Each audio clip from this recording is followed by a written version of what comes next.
Happy Thursday, everyone, and thank you for joining me. It is Black History Month on One Take Live. I'm Monica May, and I could not let the month go by without really letting you into a part of my life that I love, and that is sewing back into people. I have so many folks, mentees, interns, and just coworkers whom I love and love dearly, would drop down and do whatever for them. And they would do the same for me. But I saved my favorite one. You know how you sometimes have that younger brother that is just like, David, why won't you do right?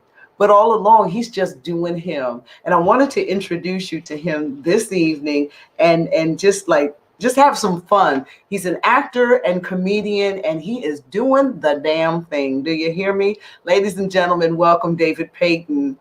How you doing? I'm doing good, Miss May. Oh, man, you got me blushing. I'm too dark-skinned to blush, though. Man, I promise you, when we first met, we were trying to figure out whether it was 10 years ago, 12 years ago, whatever the fact. I wanted to start off with our first meeting and how the impact we made on each other. I'm telling you, because if you know me, then you know I'm striving for excellence, and I want my young Black people to do the same thing. So when you come to me for an interview, you're supposed to come dressed a certain way and be a little bit serious. Now I've let some people get through. This is one brother that I was like, you know what? You could do better than this. I'm gonna give you a second chance. David, do you remember that day? Like it was yesterday. Like it was absolutely yesterday. It was one of the most embarrassing and yet most promising interviews I've ever had in my entire life. Ever. How did you find out about it, and what made you come in there? He came in there with this air of, oh, I got this. Let me tell y'all. That was it. Was that not you? I was so confident because I thought the research that I did on the radio station, because I looked up all the DJs, the jocks, everybody. I did as much research as I possibly could with the knowledge or lack thereof that I had at the time. And because I remember I previously interviewed for 102 with the same attitude. And the vibe afterwards was different. Okay. You know, it was definitely not the same type of feedback. I didn't get that kind of feedback. I got one of those. Go ahead. I got one of those generic, okay, we'll give you a call type deals. And when I came into your interview at Cox Media Group for Star 94.5, it was you and Lavetta Morgan. Y'all was sitting there like two sophisticated Black women. And I came and I was like, I got this. Yeah. And I remember you asked me a simplified question. Why do you want to be in radio? My first answer, I said it with confidence. I was like, yeah, because X, Y, Z, da, da, da, da. And he was like, okay, but why? And I was like, because, yeah, but why? You asked me like 3 or 4 times, and I remember just shutting down completely. Like I felt so unprepared, and I just a split second ago, I was like, I got this. No, I don't. And you critiqued everything about me in that interview, and it was like it didn't even feel like I was being down. I could feel the energy that you was just like, nah, let me help this young brother out. And you even mentioned it. It's almost like you knew my passion, but you knew I just didn't have any structure. Does that make sense? I felt who you were from the time you walked in that door, David. And when I saw you, somebody else might have took that confidence for cockiness, but I didn't see that. I had the opportunity to do this before. So why not give him a shot? Because you know what? I think if we don't, how will you ever get to the next point? My mic is off. So, from that moment on, I also saw something else in you too, David, and that is the path that you're doing now. Because I just felt that there was so much more that you had to offer. You were funny, you were big and handsome, and just that brown chocolateness. And I just felt that you slept in tents and giving away T-shirts. You could do better than that. And I don't know if you remember the day it was like, this is not a lifetime gig, you guys. You and one other brother, and I don't need to mention his name because I love him too dearly.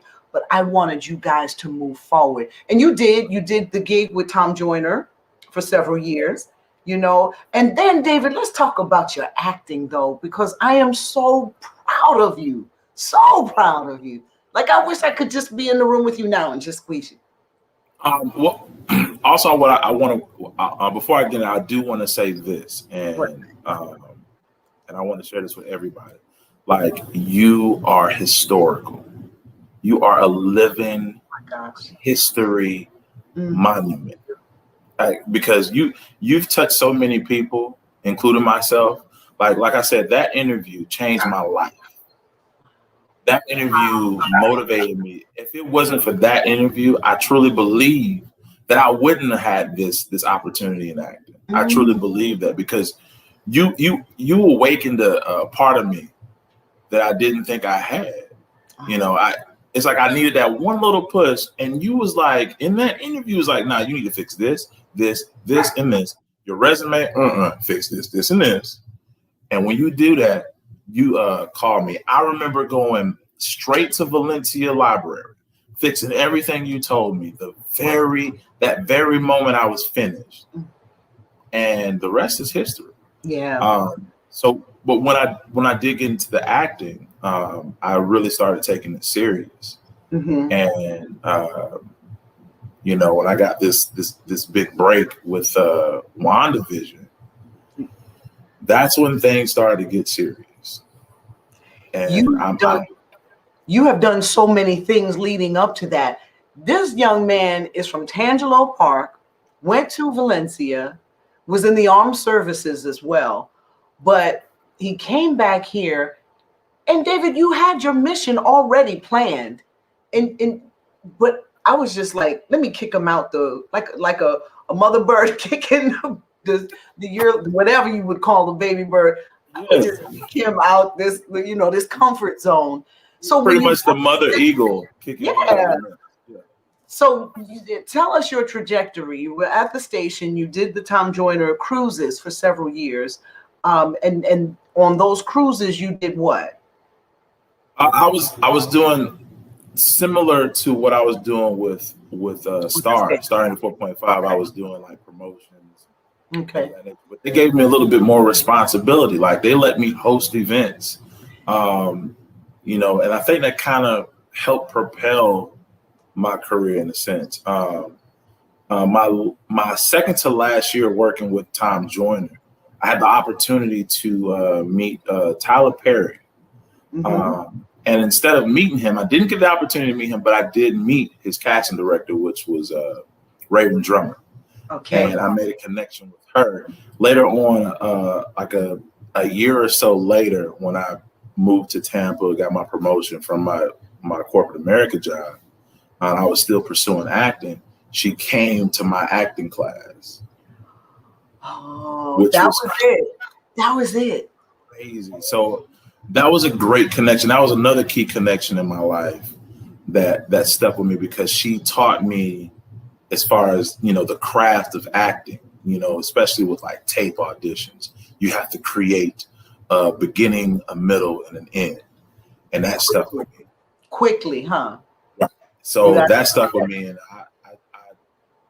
I'm ever grateful for that. So from Tom Joyner, I started working in corporate America with the bank, got a promotion in Orlando, moved to Tampa. And when I moved to Tampa, that's when I really started taking things seriously. And that's when I had the interaction with Raven Drummer, the casting director. And I ended up picking up an agent, which was one of the best agents in Central Florida, in Brevard Talent Group. And my first audition was The Mule, starring Clint Eastwood. I didn't get the role, but it was a great experience because it was my first time ever, tape auditioning. And I look back, I was like, man, I should have got that part. I didn't dwell on it too much, but when I watched the movie finally, I was like, oh, okay, it made sense. My next film, I believe, was Waves that I auditioned for. Was what? Waves. And I got that part. That was my first official SAG. I'm kind of jumping. I'm skipping a lot of stuff, but stuff that makes sense. So I got that, and that was my entry into SAG to officially be into the movie guild, right? We talk about. Oh, go ahead. Well, I was going to say, when we talk about SAG, we're saying Screen Actors Guild, and you need to be a member of that, and you can't just walk into it. Right. Yes, absolutely. So, and I was fortunate enough to get it in a short period of time, because a lot of actors, it takes a while. Like, you got to put in some work to get that access. I was able to get it in a short amount of time within my career of acting, and I'm blessed for that. And it's all connected back to you. Oh my goodness. Yes, that's I'm so serious. Like, it's that from that moment on, even when you would, give me those knucklehead talks and, those kicks in the butt, that all helped mold me. So I got to give you your props. I got to give you your roses, because I freaking love you. Yeah, I freaking love you back. And I'm so very proud of you. Some of the people that are watching are saying the same things about how much they have enjoyed you. Quinn Johnson said finishing WandaVision right now. Talk to us a little bit about WandaVision. I can only say so much, which is actually so little, because I'm under a strict contract. Okay. But from the previous episodes, as you can tell, it's a suspenseful, magical whirlwind, and Wanda is taking us through some stuff. And we're going to show a clip in just a little bit, and I have a feeling, Facebook, if you're with me right now, you know that we usually do this in 15-minute increments. I don't know that I can do all this that I want to say and share in just 15 minutes. So please stay with us. It's also going to follow up on YouTube as well. But I think the reason why I introed him with Black history, because when you have someone that you see something in, and this goes for teachers, this goes for Mayor Jerry Demings and I talked about a succession plan last Thursday, and you have to pour into that next generation, or you have to pour into people who you see can use it and who are receptive. And this brother was definitely receptive. And why I'm grateful is because of that. You can look back and say, man, look at what he's doing. Look at what he's doing. And it all comes from that main confidence. That's the first thing. How did you get to be so confident? Experience, life experiences. I guess when you've been at such a low place, you have nowhere else to go but up. All right. Why not fake it until you make it, right? I guess, for me, it was like I had the stereotypical childhood, single parent, single mother, doing the best that she can to raise her kids. And, I was a different child. I was I was a goofball. I was a goofball. Yeah, I was pretty much the goofball, but I embraced it. I was fine with it. And, I had to create stories in my mind to give myself a boost of confidence to say, okay, well, I am not a product of my environment. I'm a keep pressing forward. And I mean, I've just been blessed with good people along my journey so far, such as. Thank you. Thank you. So getting the agent, is that how you got on some of the roles like OWN series, The David Makes Man? What about NBC, Chicago PD? That's how you got all of that? Yes. At the time for Chicago PD, excuse me, at the time for Chicago PD and David Makes Man, I actually had 2 agents at the time. So, the process for them was it's more like a collaboration partnership. So they submit me for projects that they feel that I fit, and at the same time, on my end, I'm just working on my craft. And if I feel like there's something that I want to audition for, I will communicate to my agent, and then we go back and forth with our communication. And once we agree, I audition. They submit me in request, and if casting and production likes me, they say yes. I get the phone call, and that's the best time. The best time to get that phone call to say you got it. All right, I'm happy. Yay! Now it's time to get to work. Yeah, and so that getting to work means, do you have to leave Tampa to go to maybe Los Angeles or different studios? How does that work? Yeah, it all depends on the actual project. So if a project is, filming in LA or wherever the case may be, at that point, I need to prepare myself to go travel to that place to start working on production, wherever my scenes may take place. It's with any production. So you keeping your residence in Tampa. Do you still have your day job at the bank? Absolutely. Absolutely. I think that's one of the biggest mistakes that a lot of actors do is, they get one major break and they say, I'm moving to LA or I'm moving to Atlanta. Nah, I'm staying my black behind home. The paycheck's nice, but it's not enough for me to make that transition. So, yeah. Do you think that you will make that transition? Yeah, I think I will. Right now, I don't have the control to make that transition right now. Okay. I'm extremely happy and extremely blessed to be a part of this MCU family and WandaVision. We're losing audio on you. Uh-oh. Can you hear me? Now I can hear you. Yeah. All right. So say that last part again.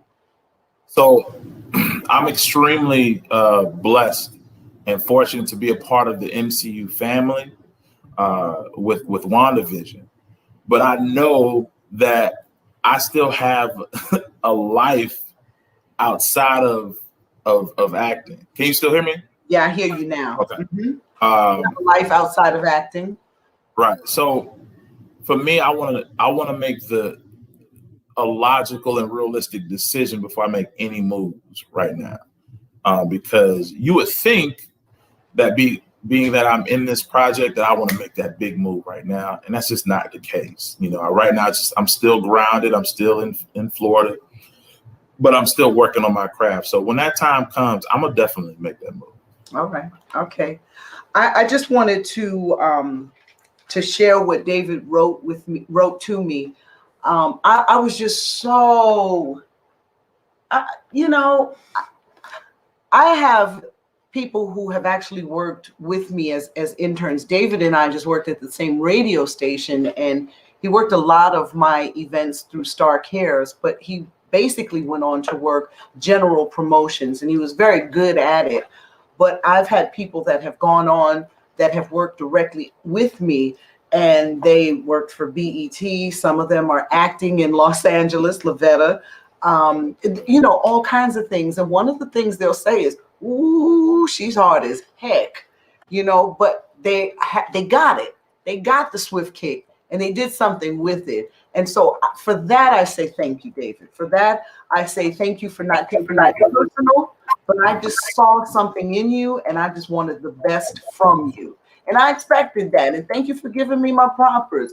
This note from him, we exchanged Christmas cards. He said, "This little letter ain't got enough room to express my love and gratitude for you. Because of you, I'm where I am, chasing my dreams. I'll never forget sitting in that glass room with you and Lavetta Morgan, and you gave me the best advice in an interview that I ever received. And I also remember all of your inspirational conversations. I'm a better man because of you. And I will definitely mention you in one of my acceptance speeches because you had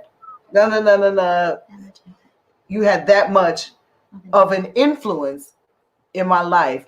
I invested in you. I wanted to see you do well. And you truly are a blessing." That's how he ended it. And so, David, I got to tell you, I thank you for not thinking my show too small to come and do this, because you have inspired so many.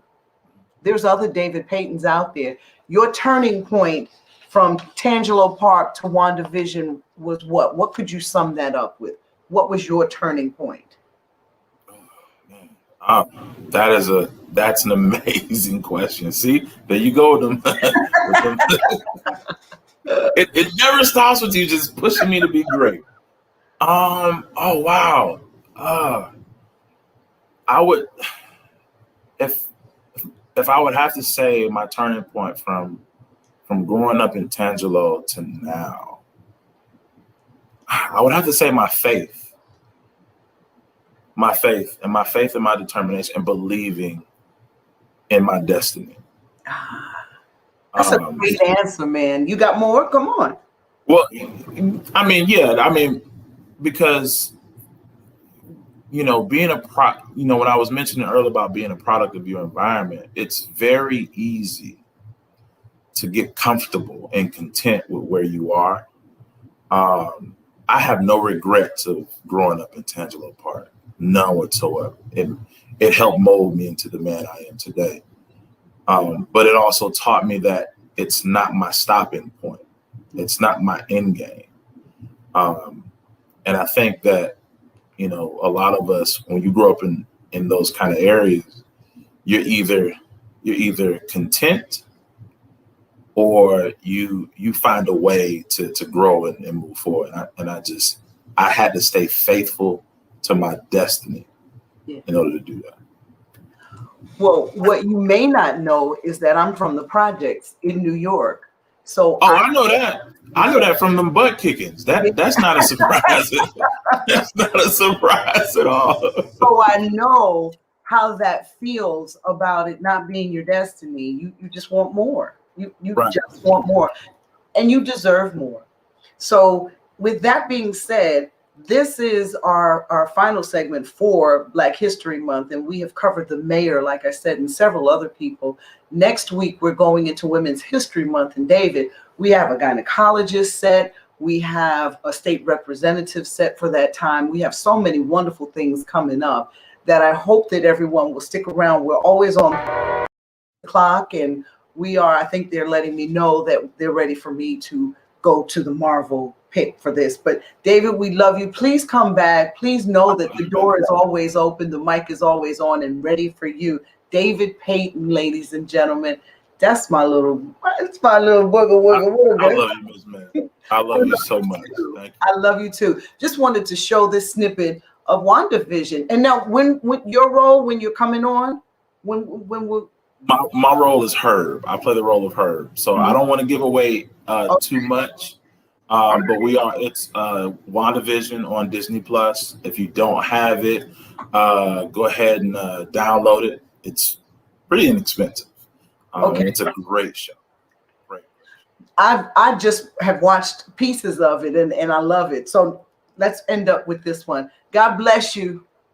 Likewise. God bless you too. Love you, Miss May. Love you too, David. Heavenly shades of night are falling. It's twilight time.